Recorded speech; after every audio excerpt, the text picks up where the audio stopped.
welcome back to my channel. I'm Erin, and this is Diary of a Diva Boss.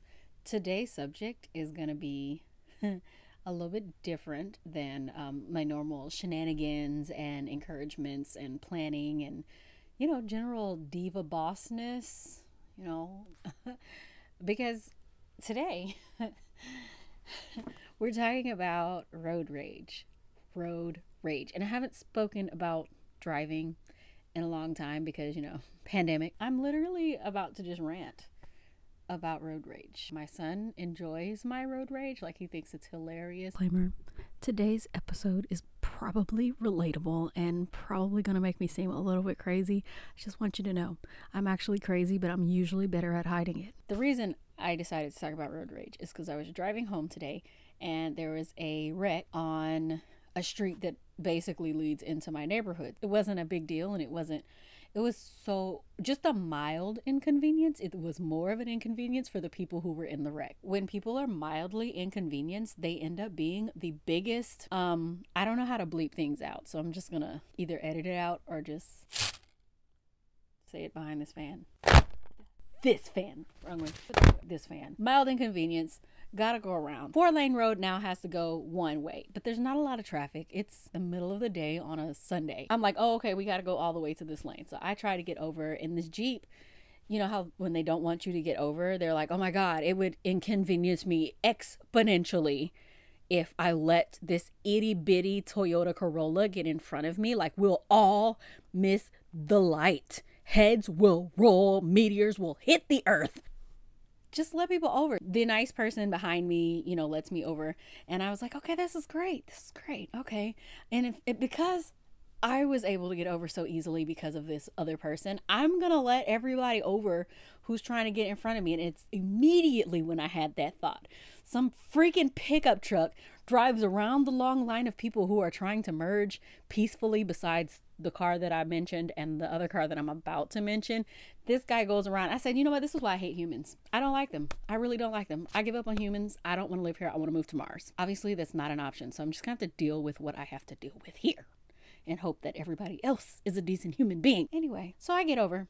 I'm like, thank you for letting me over. I want to make sure you see my hand, so I'm gonna leave it up this normal amount of time so you can see that I'm so appreciative that you're letting me over. And so then the two cars that were like in the farthest right lane, I was like, okay, I'm gonna let them in. So I like wave at the person in front of me, but she like zooms in. Like I am 2 car lengths behind the Jeep in front of me that wouldn't let me in, so that 2 cars could get over. Well, Miss Ma'am gets over, and it was a woman driving, so I'm calling her Miss Ma'am. That's the nicest I can come up with right now, okay? Miss Ma'am gets over as if she is cutting me off, ma'am. And then she doesn't wave to say like, oh, thanks for leaving an abnormally large piece of space for me to enter. So she doesn't do that. Then she doesn't allow the car that was in front of her that's trying to do the exact same thing to get over. And I'm just like, let him in. So at this point, I am like full on rage. I am mad. I'm just like, why is it such an inconvenience for you for us all to be able to get through the light? Like, this stops people from moving. Like, this is why we're not moving. We're not moving because you get them off. So now you have to stop. So they got to stop because we don't want another wreck. What is wrong with you people? And that's not really directed at people who are watching this video, because I don't think there are any decent human beings that are going to watch this video. I mean, wait, that's backwards. At this point, I just wanted traffic to move. I wanted to get through the light so I can go home because I was hungry. Why is it so difficult to drive in places? Like, my least favorite place to drive is everywhere. I don't like it. I don't like commuting at all. So being home during the pandemic and like commuting from my bed, which is like a foot to my left, and then like to my classroom office, has been amazing because I just get up and then I commute to my dressing room, which is my closet. But commuting, like, for me, is just such an effort to commute. And it's because of the other drivers. It's not even because of traffic. Like, traffic is just, traffic is going to happen. You don't have a choice. I feel like 4 times out of the 5 times a week in this last year when I had to get to work, somebody would sleep the light. That same light that we weren't letting people pass, they would sleep the light. I'm like, what are you doing? Don't you have to get to work? Why would you sleep the light?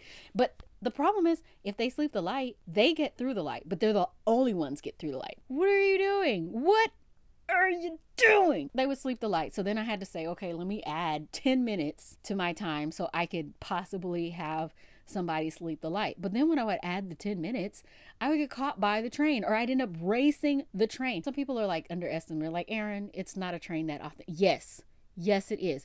It is a train that often. When I was working at the coffee shop, I would actually know the times that the train was coming. And it was very rare that a train came outside of that time. Like I would say, okay, I have to make it to this intersection by 4:22 a.m. or I'm going to be late to work because I have to be there at 4:30. That didn't work either because I had to, basically, if the train was coming, the light doesn't change until it gets to like the fifth car. But then like the third to last, after that passed the intersection, I literally have 2 seconds to get through that light before it stops and resets that cycle. If it is a normal day and there are no trains and nobody's on the road, it takes me 18 minutes to get to work. It's not that far from my house. But people who are like, I'm gonna drive really slowly on a Tuesday morning because I love, oh look, a train. Go! Let's go! Sorry. Houston drivers, they are like, oh, Houston drivers are crazy. And I'm like, no, they're just extremely aggressive. Like, get out of the way. It's gotten worse over the years because like people are moving to Houston and they're like, oh, wait, public transportation doesn't really exist here. And I was like, it does, but it also is not that effective. New York has a similar problem, except in Houston, everything's always in construction because we have space to like widen the roads. And in New York, apparently that is not the case. Ain't no space. Ain't no space. None. No space whatsoever. Somebody zips in front of me and then they're like, okay, now that I've sped up and gotten in front of you, I'm going to slow down. And so I end up like screeching. Like I'm just so full on banshee screech in New York traffic. Jeremiah thought it was hilarious to the point where I don't know who he was with, but he told them that, and he was like, the person was like, I'm so sorry, Jeremiah, that you're witnessing my road rage. And he's like, this is nothing. You should hear my mom. Rude.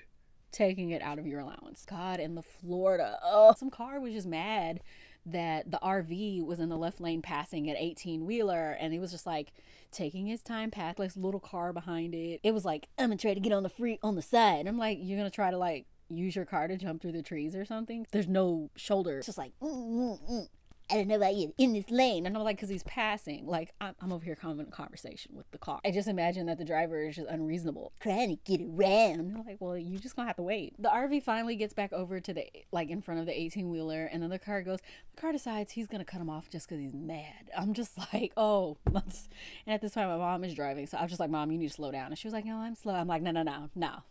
Nah, like we need like 5 miles between us and this situation right here, because if that car actually successfully cuts off the RV and it jackknifes, the closest vehicle behind it is the 18-wheeler, and that might jackknife, and then we're the next closest thing. We need to be slow. Like we need to actually turn around and drive backwards. And if you're watching and you were that person, you're an idiot. And I don't have a problem with you being in the comments telling me like, you gonna call people an idiot. Don't act like an idiot. You won't get treated like one.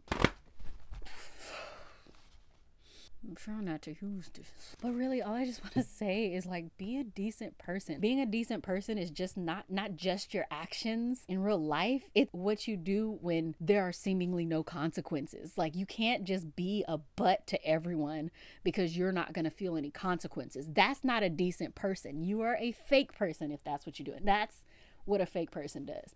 You like have the appearance of being kind and decent when you're not in your car, but then you get in your car and all of a sudden you are this butthead. For what? We all have places to go, and we could literally all get there safely and quickly if we were just decent human beings on the road. And that just the same thing with like your career goals or your life goals or whatever.